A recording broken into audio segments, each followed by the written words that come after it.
As you can see on the screen, it's talking about the golden age. At this point, we've already talked about the war that has happened. Jesus is now king in Israel.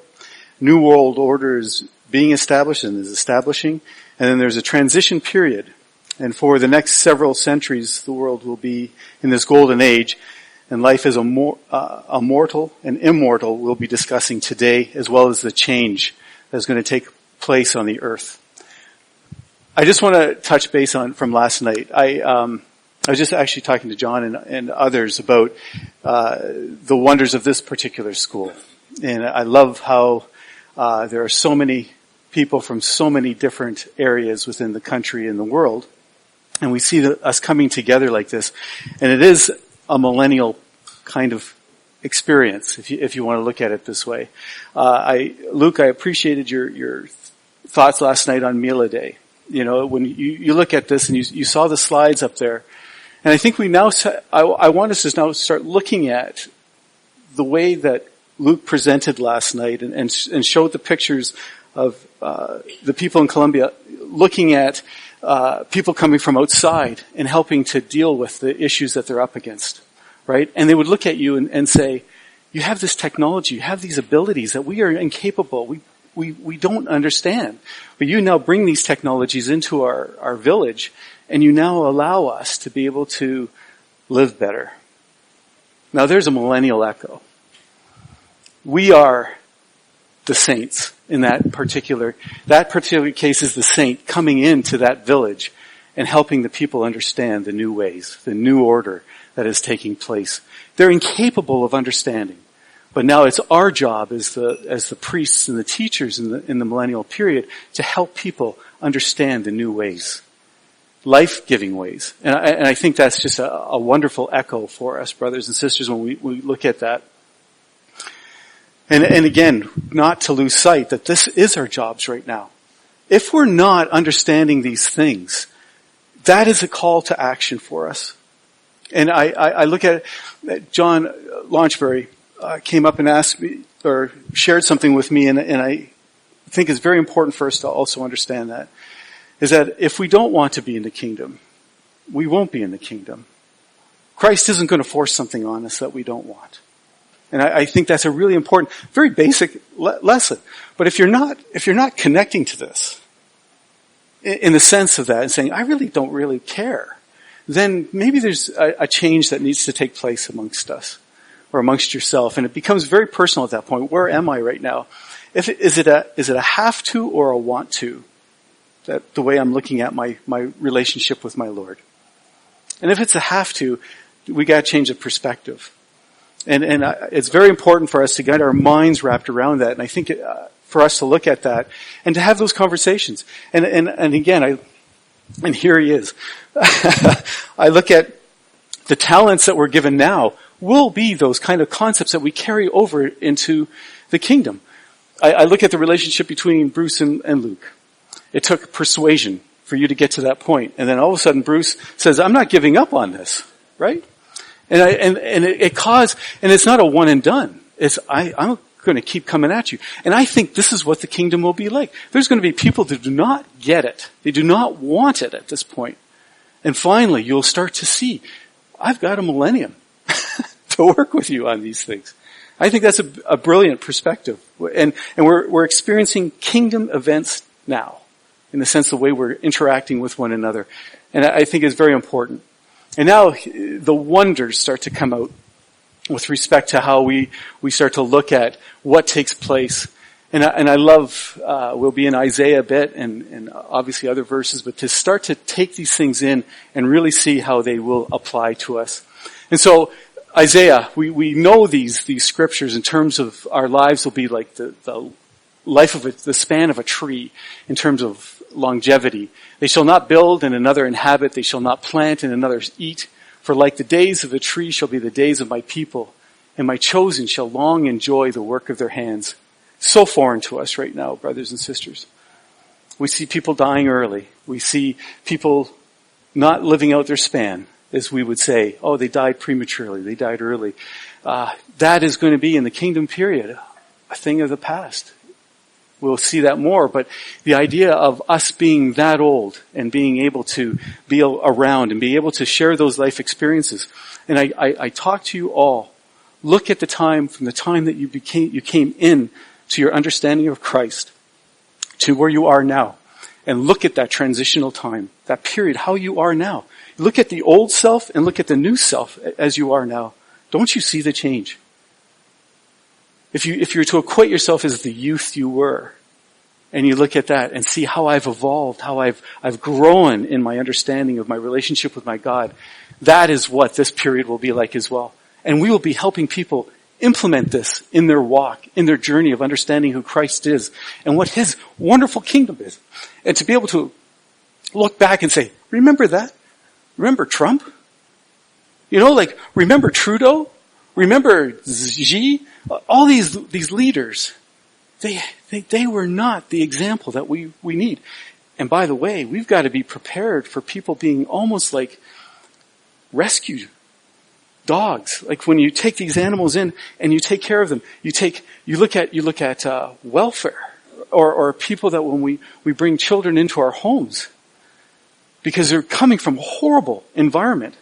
And now we're trying to educate them. Can you imagine that? They're coming in and they're saying, is this going to be similar to what it was like that I came from? And we're saying, it's different. It's okay. You're safe.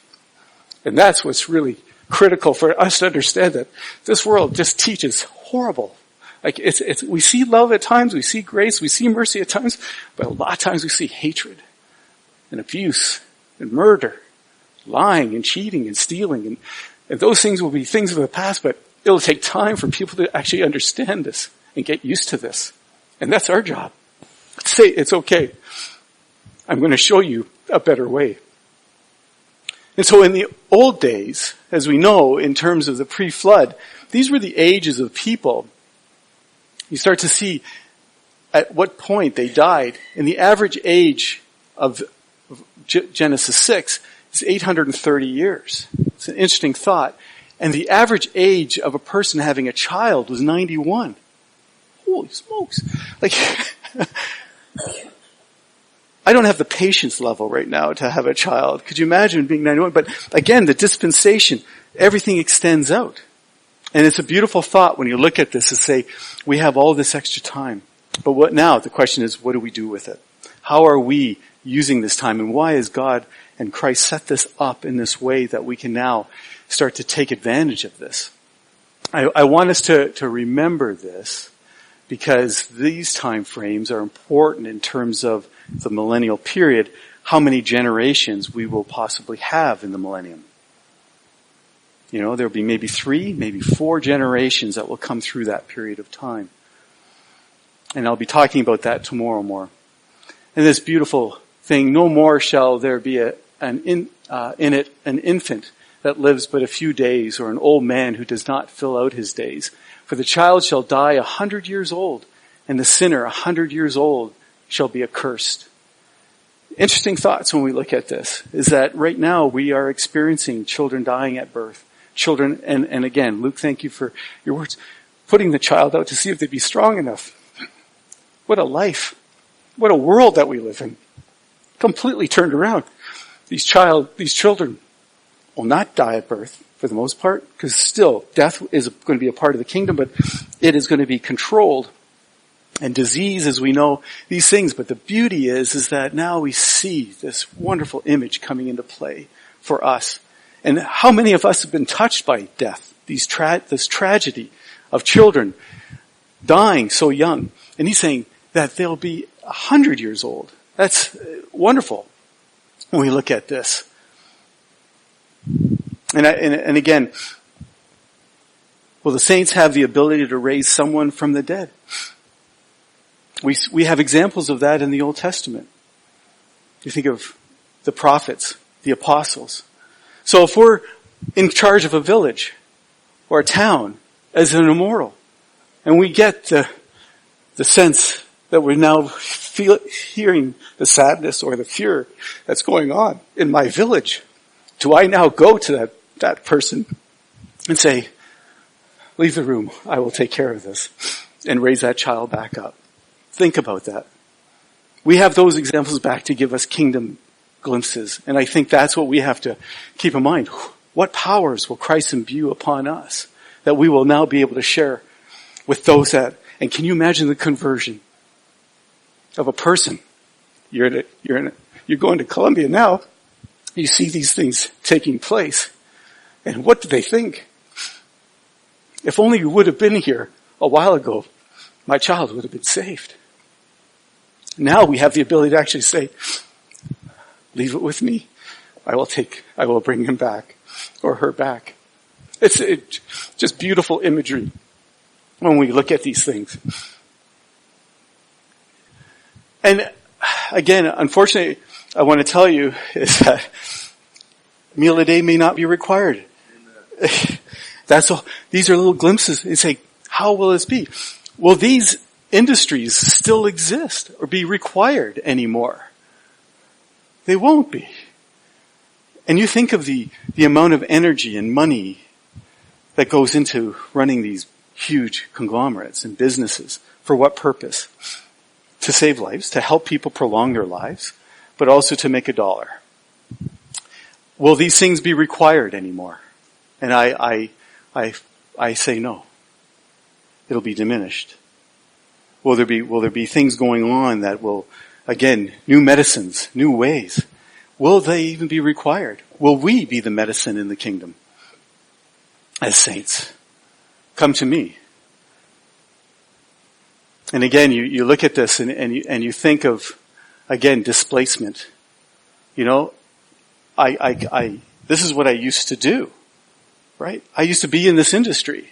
Well, now I'm in the kingdom and that industry doesn't exist anymore if I'm a mortal. How many students in the crowd have heard that when you come into university or college, but by the time you leave the job, there will be more jobs that will be available that we don't even know at this time, right? That are being created, that at the time you started college or university now exist, that never existed when you started. That's what the kingdom will be like, in the sense of people coming in saying, well, this is what I used to do. I used to be a finance person. Well, that's going to be an interesting question. I used to be a doctor. Well, doctors aren't really required as much now. And so you start to look at these things. And so now what do I do? So what will the skill sets look like? What will we be doing? What will we be newly taught? Or what will we be teaching when we're there? No more shall there be an infant that lives but a few days, or an old man who dies not fill out his days.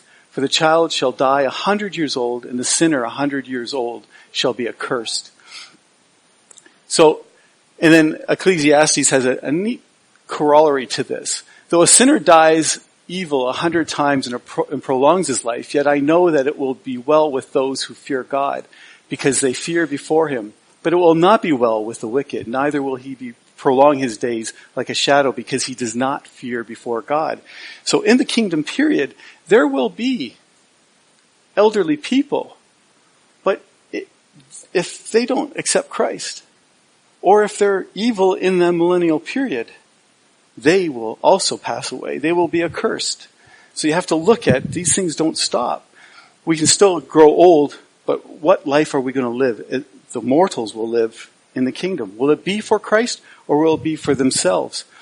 But again, their lives are prolonged. And I look at us now, and how many, again, how wonderful would it be for you to be, or us to see people start out as an infant and grow to 800 years old, and to see their children, and all of them now accepting Christ and that kingdom, and wanting to be a part of being all in all at the end.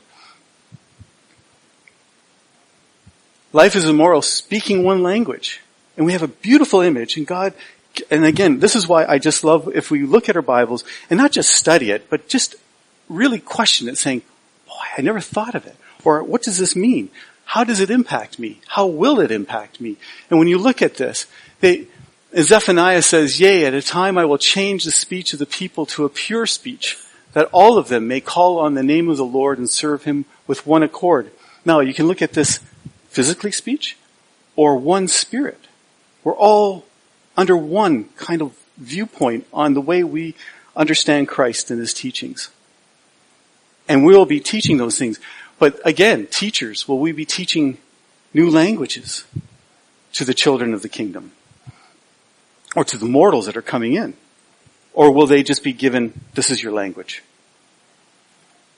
But then we have an interesting tie to that back in Genesis when Babel was introduced. And look at the words here. And the Lord said, behold, they are one people and they have all one language. And this is only the beginning of what they will do.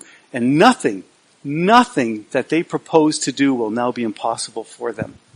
Come, let us go down and there confuse their language that they may not understand one another's speech. So the Lord scattered them abroad from there over the face of all the earth, and they left off the building, the city, which is Babel, or Babel. Therefore, its name was called Babel, because there the Lord confused the language of all the earth, and from there the Lord scattered them abroad over the face of all the earth. You have that scattering. The creation of all the nations now start, because now I'm looking for somebody that I can actually understand, and so now we get together and we create our new town. And they start to scatter, and they're speaking all these different languages, and we can no longer communicate. And then now what happens? You're different than I am. I don't get you. I don't understand you. I'm threatened by you. There's fear that becomes out of this. Can you imagine? See the cascade effect that started back then, and look at how the Bible lays it out, how all the nations start war with one another. Why? Number one is fear, because I don't understand you. Can you imagine now back in when we are in the kingdom? That is erased. We are now together under one combined language. I now start to really understand what you're saying and what you're about, but also one unified spirit. Not a unamended, Baptist, Muslim. It's one. And we're spreading that across. And it is a positive thing. It's not something to be fearful of. And it's something that we, right now, brothers and sisters and friends, we can't quite understand because we're in the midst of it. I love that saying that, right now, I mentioned this earlier to somebody. I said, here's a mortal trying to talk about immortal things. I am just not, I'm so out of touch in terms of fully understanding. But what I love about this conversations and these things that we're talking about this week is that it causes us to think and say, okay, I see a greater thing. I really see it, and I love the interactions that we're having with one another and saying, what do you think about this? And somebody actually come in and say, what will we be wearing? Even to where the mind goes, right, on these things. But it's a wonderful thought to think of the unification that takes place. It is a complete union of people. No different than when we come out of the waters of baptism, that we are unified. We're one with our Lord. We're no longer a servant. We are his child or his son or daughter. And that's a beautiful image. And that's to teach us that there's something greater coming, brothers and sisters. And so millennial attributes, here are the same things. We're still made male and female. And we're told children will be born in the millennial period. So what's going to happen? They're going to have more children. And there's life. We're seeing life come about. And there'll be millennial children. And the millennials, that actually now takes on a whole new meaning. Bodies are still subject to illness and death. They still require food and water. They still have children. They still need to work. Still under the constraints of time. And still have free will. What's different is they live longer, as we saw. Illness and disease are contained. Speak one language. Contentment in work, which we'll see more of. And we'll be able to see and interact with Jesus, angels, and mortals. You think about that. Right now, those are concepts that we only think about. They're all invisible to us if you think about that. I see Christ in the faces looking at me right now, but to actually have the physical presence of Christ on the earth. And then actually to see, can you imagine mortals interacting with the immortals? And I think of the Old Testament stories of Manoah, for example, when he sees the angel come, they fall on their face. That will start to kind of sway out because we will now be very visible. We will be there, but they will know who we are by not just our physical, but by our capable in the way we teach, in the way we talk, and the way we love one another. Need to learn new methods and processes. Think about that. It's no different again, as I said. Right now, people are learning things in university and college that may not even exist by the time they get out. Or new things are starting that don't even exist. And so at this point, they're going to be learning new things. I'll have to be retrained. Right? I was a soldier. Well, you're no longer a soldier. And so farming, I don't know the first thing about farming. And so now I have to relearn and be retooled into understanding that. Think about that. And we will be teaching. And by the way, it'll be a different kind of farming, which we'll touch on. And the whole world will know Jesus. And that's where that beautiful prophecy is. As the waters cover the sea. It is going to cover the earth, brothers and sisters, and we're going to see this. And we're going to be the proponents of it. We're going to be the active agents in making these things happen and bringing the good news to the people. And we're seeing glimpses of it now, aren't we? Like this is the work we're trying to do. And this is why I challenge you. Because it's challenging me is to look at myself and say, how am I preparing for this? Are all my actions and all my activities on things that are not kingdom related or preparing me for these things? Am I showing Christ in all the things or most of the things I'm doing or trying to? Or is he just a sideline or something that I tap into on a Sunday morning? And even then I'm distracted. And again, I keep, excuse me, but I'm looking up there and I look at our young people because in the younger generation, because what's happening is that we're so disconnected now. We're so tied into our technology that it's even harder to actually connect and understand what it means to be an agent of change for Christ. Because we're so involved in our lives and so involved in these things that we're not talking and we're losing the ability to be able to express ourselves and share our beliefs with one another. And so, with all those changes taking place, these are some other entities that won't be required anymore. Take a look at the labels, the logos, and do you recognize any? And some of you may be connected to these things and be donating to these things or actually working for some of these. And you see, I did a couple stints in Turkey doing work with Iranians that were leaving Iran because they converted to Christianity and were really being chased for their lives. And Turkey is accepting, but it costs. But we would go over and you see what they're living like. But then it's the UNHCR, right? That entity is no longer going to be required. And they help all the people trying to escape either from famine or flood or persecution. They are a wonderful organization, but they're inept. They cannot possibly handle everything that is going on around the world to the degree that is required. That's all changing. The whole new millennial period will now be taking in all these people and being able to address the needs of everybody on a person by person basis. And so you see so many things. Will the United Nations be required anymore? We'll be under one nation. And right now it's such an ineffective environment or business or entity that it has trouble. Human Rights Watch. You look at that. What about human rights?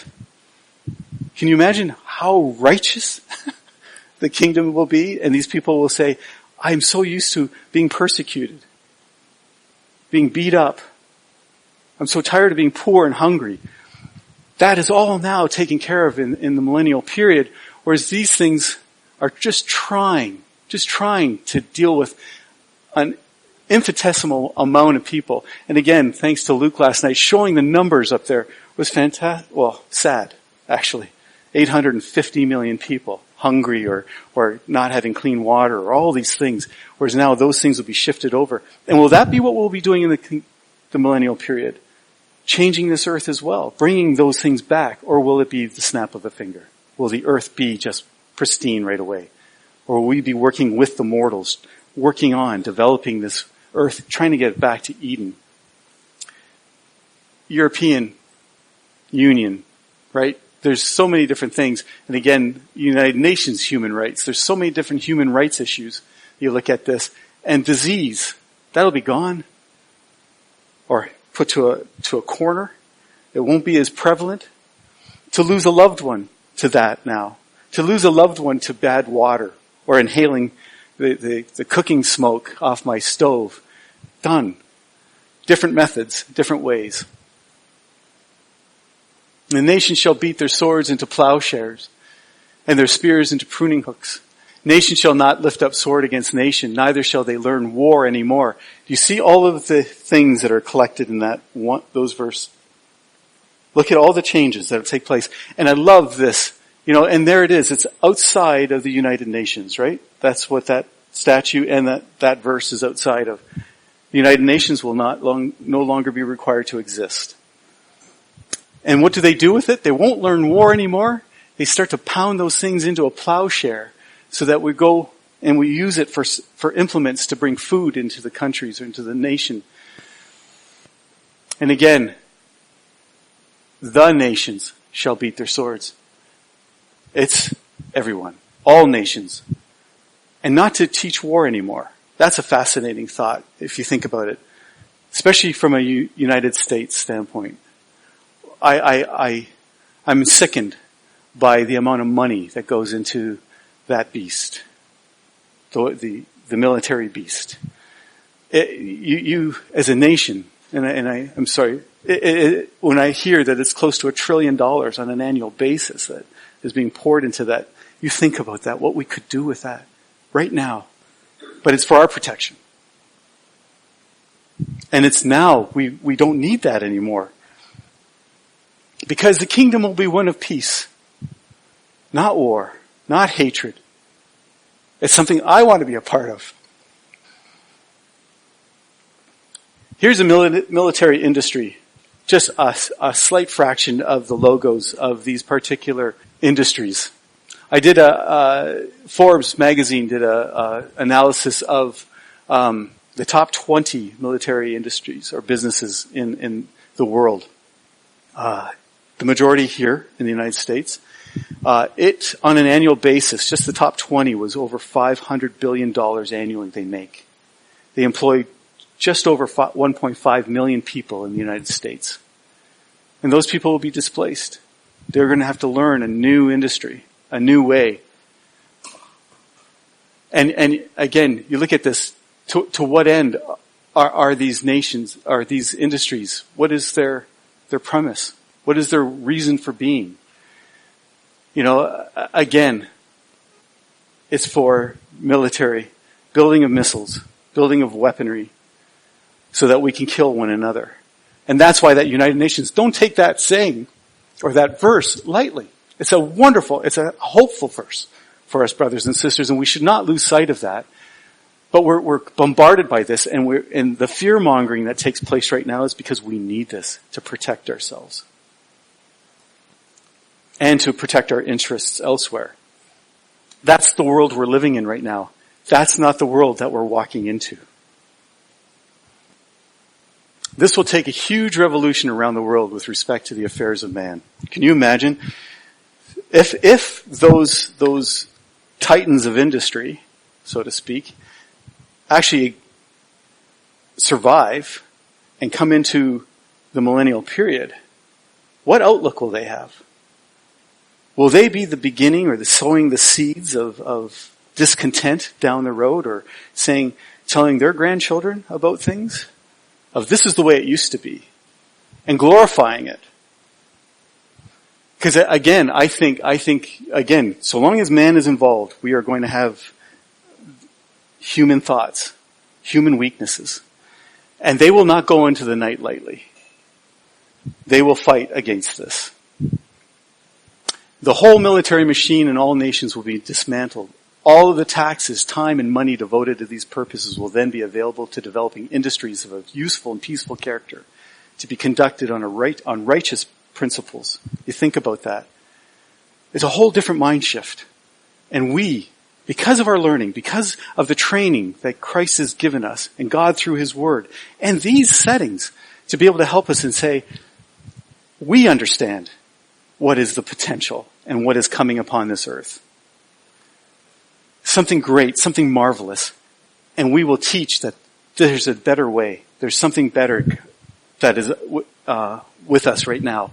That being Christ on his throne and his saints spreading the word, being doctors, healers, preachers, priests, and in some cases soldiers. But for the most part, it will be teaching all the new ways of life that Christ has instilled.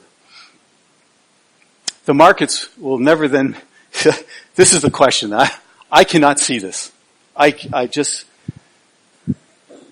right now, what happens with the stock market? As soon as there is a fear of something, what happens? It either goes up or it goes down. 401ks, we have RSPs in Canada. 401ks, that's a done deal.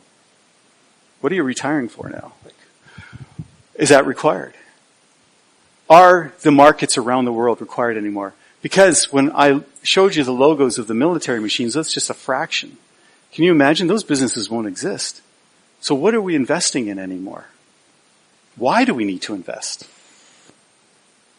So that whole mechanism, that whole industry is potentially wiped out. So it's an interesting thought when we look at that. In those days, abundance of peace shall flourish, so long as the moon endureth. And so the focus again is around this. Not around warfare or greed or hatred or fear. It's a whole new way of thinking. And we're those agents to assist in that. Romans 8, we all know this verse. And I love this verse. This is one of the ones that actually, when I first started studying, really touched me. When I started to look at thinking that I have difficulty when I'm here thinking that this is under a curse. We went for a walk today with Karen and looking at it at that point. And what a beautiful, to see that and to think this is under a curse. And the signs about careful, invasive species, right? It's interesting. Will they exist? Will weeds exist? What do we consider weeds? But in this, for the creation, the whole creation waits with eager longing for the revealing of the sons of God. That's us.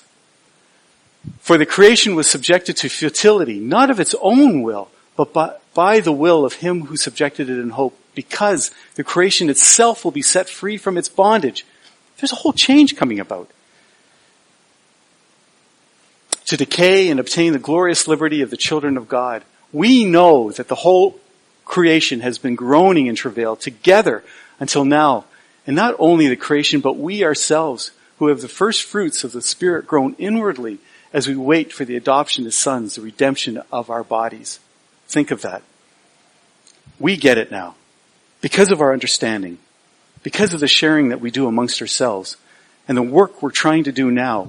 We see that there's something better coming, but we're just trying to help now, improve it. But no matter what we do, this is still under a curse. Can you imagine what it will be like once that's lifted? An amazing thought for us. Again, beyond comprehension, because we've not been used to that. So now, all the agro business, is that required? That'll be an interesting thought. Do we need Monsanto anymore? Frankenseeds. You know, like the changing of these things. Scientists will be put out of work. But you look at this, again, I couldn't fit it on a proper screen, but look at all the business associated with just trying to keep the world fed. And we're doing such a poor job at it. But they understand that there's something, they have to do this just to make things grow. That's an interesting thought. all the effort, all the money going into something just to feed people, but also to make $1. And thus says the Lord God, on the day that I cleanse you from all your iniquities, I will cause the cities to be inhabited, and the waste places shall be rebuilt, and the land that was desolate shall be tilled, instead of being the desolation that it was in the sight of all who pass by. And they will say, this land that was desolate has become like the Garden of Eden, and the waste and desolate and ruined cities are now inhabited and fortified. Then the nations that are left round about you shall know that I, the Lord, have rebuilt the ruined places and replanted that which was desolate. I, the Lord, have spoken, and that I will do. And we've seen a shadow of this in the reestablishment of Israel. And you can see photos of the changes that Israel has when you look at it to the neighboring nations, how green and lush because of their capabilities of bringing water back into the land compared to the other nations around. That's an echo to what the new Israel will be like under Christ and under our tutelage. Behold, the days are coming, says the Lord, when the plowman shall overtake the reaper, and the treader of grapes him who sows the seed. The mountains shall drip sweet wine, and all the hills shall flow with it. Again, look at that imagery. You know, when we think that the sower will overtake the reaper. So as soon as things are pulled out of the ground, we can plant right away.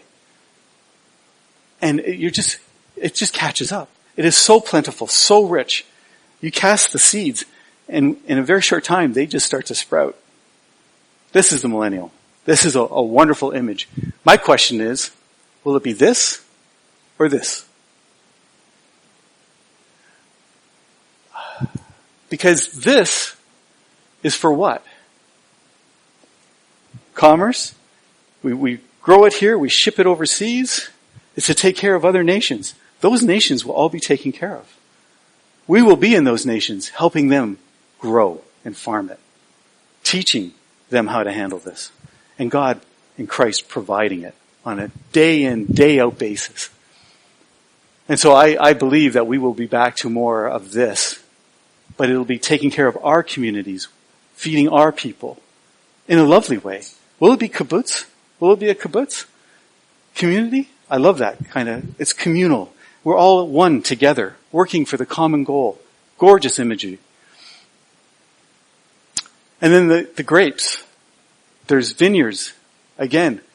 And I'm really pleased that there's wine involved. But again, will it be like this or like this? This is not as modern. I had others. I had steel tanks. Will we be, will we require so much? But it'll be so bountiful. Some people are saying, yes, we will require a lot. But, but again, these images, and we can kind of gloss over these things, but when you start to see what it means, especially compared to today's world and environment, it is such a beautiful image. And these are the promises given to us, that we are able to share this and come together and be able to reap the bounty that God in Christ have given us. But they shall sit every man under his vine and under his fig tree, and none shall make them afraid, for the mouth of the Lord of hosts has spoken. I know that there is nothing better for them to be happy and enjoy themselves as long as they live. Also that it is God's gift to man that every one should eat and drink and take pleasure in his toil. You may look at this as it's Ecclesiastes, I know, but think about yourself. When do you feel really good? After you sat on the couch all day, or when you've actually accomplished something, when you've worked and you've done something, you actually see what you've built with your hands. This is what we're asked for. This is what we're doing. This is what we're made for. And there is a real lovely feel, isn't there, at the end of a day after putting in a hard day of work and just saying, look at this. And to be able to sit under your vine and say, Ingrid, wine.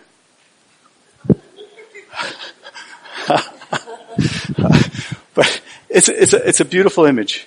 And how many of us have actually experienced this? To actually, you grow your own vegetables or grow your own vines, and to be able to sit under that or buy it You see, it's a lovely image. And say, I'm experiencing this now. How much greater in the millennial period will that be?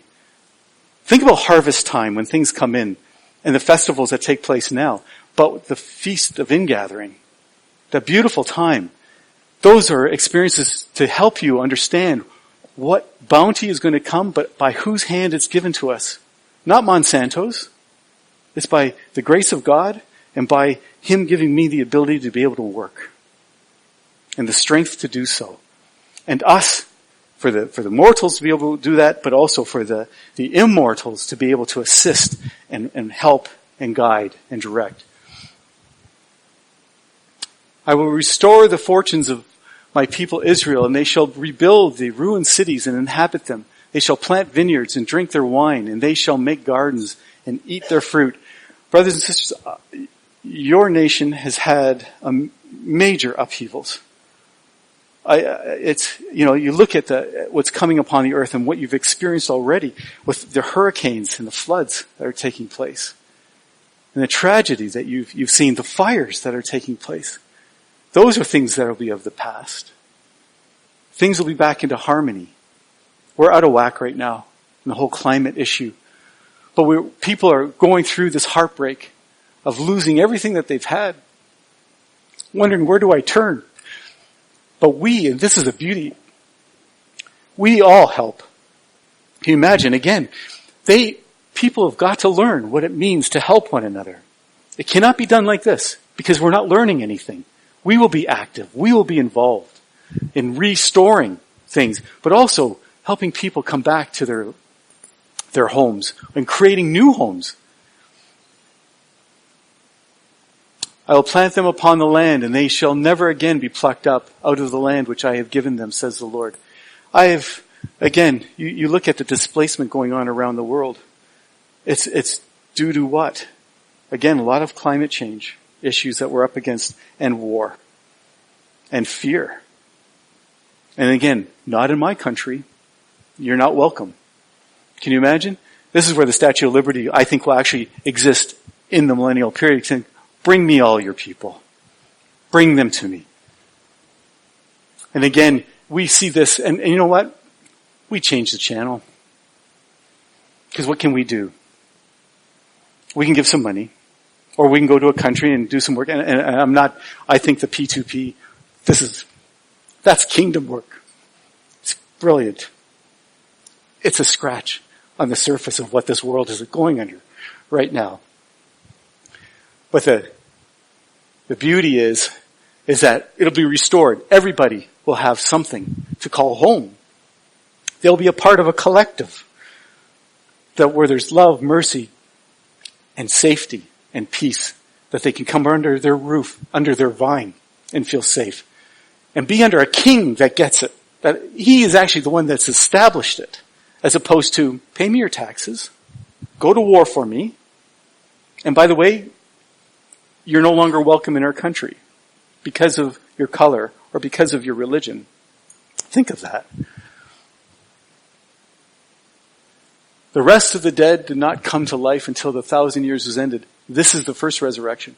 Blessed and holy is he who shares in the first resurrection. Over such the second death has no power. But they shall be priests of God and of Christ, and they shall reign with him 1,000 years. Brothers and sisters, this is our task. We're going to be priests of God and of Christ. What a wonderful gift that will be given to us. And how many people here have had the blessing of being able to share their faith with somebody, and they be able to, you see the light go on in their eyes and in their lives, and be able to associate and say, I get what you're saying. I see the message that you're talking about. I want to be a part of that because I don't have it in my life. That's what we will see continually in the millennial period. Helping the new, like the mortals come in, understanding what is all this about, the confusion that they will have in their eyes, and we will be there to comfort them. But then their children and their children's children, we'll get to see that and said, I helped you, your parents, with understanding this, and now I have the blessing of helping you. I'm your priest. Come to me. and I will share with you the ways of your King. He has made everything beautiful in his time. Also, he has put eternity into man's mind, yet so that he cannot find out what God has done from the beginning to the end. He's given us this image of what eternity. He's given us a concept. We all talk about it, don't we? What will it be like? It's what this class is all about. Will it be like this or will it be like that? But he's given us the opportunity to be able to kind of think on it, look at it, and then to really appreciate it to a degree, but not to the full extent, not until we're in the kingdom. And I'm going to stop it there, and we'll pick up with immortals tomorrow. Thank you.